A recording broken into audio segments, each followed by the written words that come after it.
Welcome back to my kitchen. So glad you made it. I'm going to put together a nice healthy, beefy, chili-like taco soup. And I can't say that very loud. Taco soup. Because we're not eating this today. I'm making this for the Super Bowl. Gonna make it up, let it cool, put it in the freezer.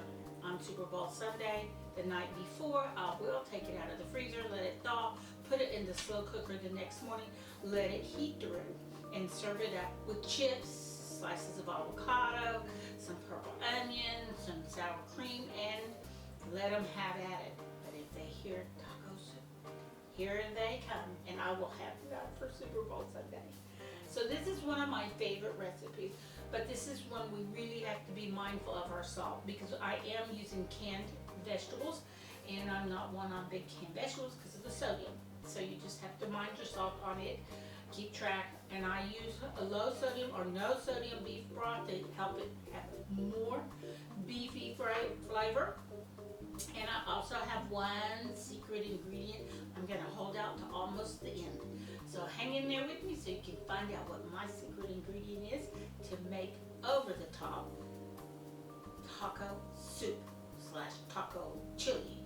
Because it eats like chili, but it's more, I don't know, taco chili soup. There we go, taco chili soup. So let's cook. I'm moving to the stove. We're ready to go. I've already pre-cooked my ground beef, which is 2 pounds of ground chuck, and I've pre-cooked it, and as you can see, I've left it really chunky. I really kind of want this to eat more like a chili than a ground beef soup, so it's real chunky, and it'll finish cooking as I saute it up in the sauce. So in here is just the beef fat. I've let it fry down. The water has evaporated, so all that's left is a little bit of fat and a little bit of fond in the bottom of the pan for me to be able to saute some vegetables. So I got a half a yellow onion that's been diced, and I've got 3 crushed garlic cloves. There we go. So I'm going to put those in, and I'm going to let them cook for about a minute or so till they get soft. And then we're going to fry off our tomato paste with our seasoning. My seasoning here is my homemade Mexican seasoning. I have 1 tablespoon of seasoning. You can add more or less. You can use taco seasoning, Mexican seasoning, whatever you like. I'll put this recipe in the description box in case you want to try to make your own. But I like mine with Mexican oregano in it. And this comes together fairly quickly, and then we let it simmer for a little while. Now remember, we're going to cook this a second time.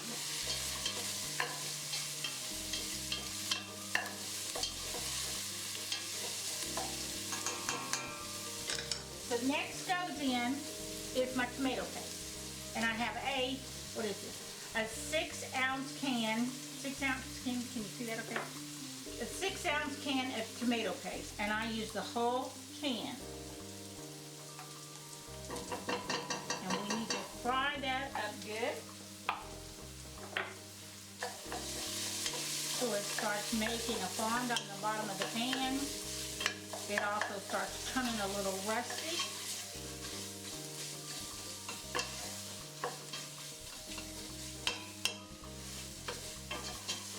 See, the bottom of the pan is starting to get oily, and the tomato paste is starting to stick to it and turn and brown. And that's what we want. And as it cooks, it will also turn dark as well. Now I'm going in with my seasoning.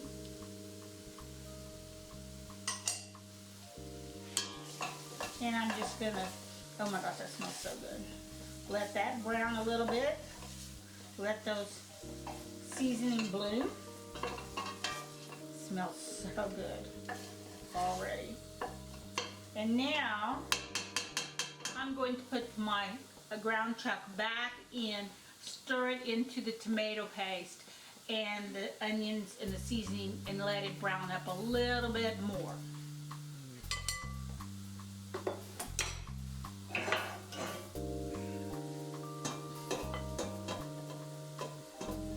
Oops. There we go. Going in, got a little bit of oil on the bottom, put it in there too.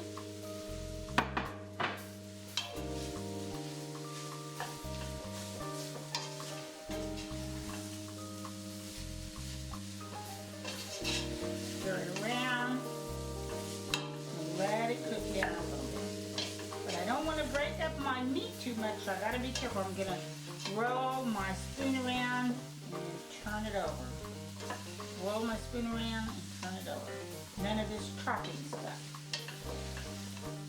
Now, if you're able to get chili grade or chili ground beef, or your butcher will grind it for you, that's even better. And one of the things that I do use in here is you can go to the Mercado and you can also get the carne asada already cut up. It's usually chuck roast that they cut up. It can be expensive though. So that's always good.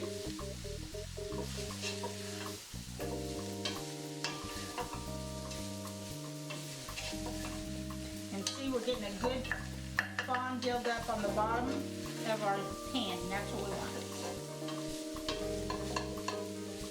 I'm gonna let it sit for a minute, and then we're gonna start adding in all our extra stuff.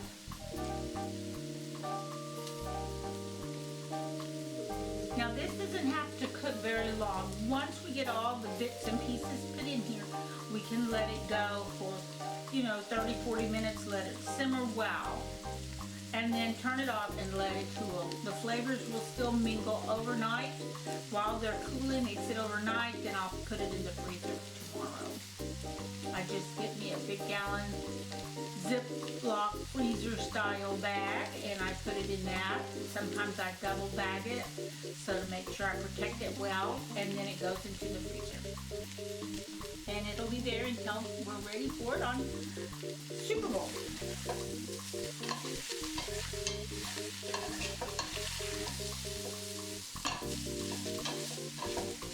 And I think we're good. That looks really good to me. So I've got several things here we're going to go in with.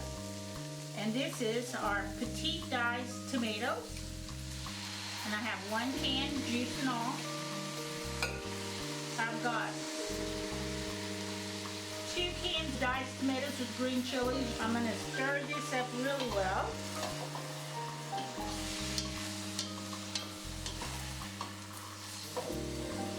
Next thing I'm going to put in is 1 box of beef broth. And you can use homemade, you can use whichever one you want. I would try to say make sure you get a good quality one. And I put in 1 whole box. Yep. Now I'm going to add in, this is a half a can of roasted corn, fire roasted corn, 1/2 a can of black beans, and then I had a little bag of Rotel tomatoes in the freezer, and I thought, let me throw those in there too. Now, the reason I have half cans here is because I already made taco soup once this cold weather season, and I only use a half a can, so the other 2 go in the freezer till I need it again, and here it is. Then we have the pinto beans, juice and all, goes in. All right.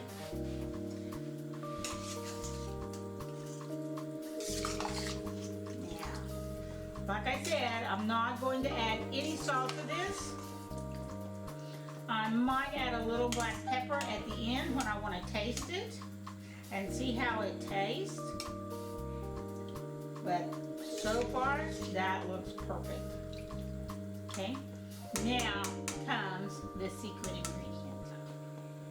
When we made red chili sauce last week, and for us to be able to have red chili sauce in the freezer, this is what we did. Now, what I have here going in is my chili water I had saved back, and this is about a cup. I don't know, this is about a half a cup. That's probably all I need. Now remember, this is all very spicy. And the other part is I am going to put in my chili sauce. My red chili sauce that we made from scratch. And this is approximately a cup and a half. And that is my secret ingredient. And that's what makes it more of a chili than a taco soup. So then I'm going to stir that all around. Give it that good beefy flavor with all the chili and sauce in there, and the red chili sauce we've made from scratch, and there we have it. So that's what we're going to do. Now all I need to do is let this come to a simmer, and I'm going to let it simmer for a few minutes. Well, our taco chili soup has now been going for about 25-30 minutes on a nice little simmer. I think we're good to go. I'm going to turn it off, let it cool, and then put it in the freezer. You can do it. You can make taco chili soup and have a wonderful, warm, cozy afternoon. Oh no, somebody has found the taco soup.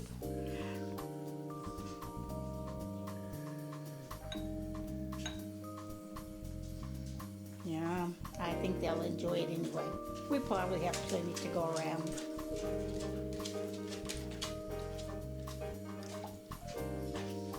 See you next week.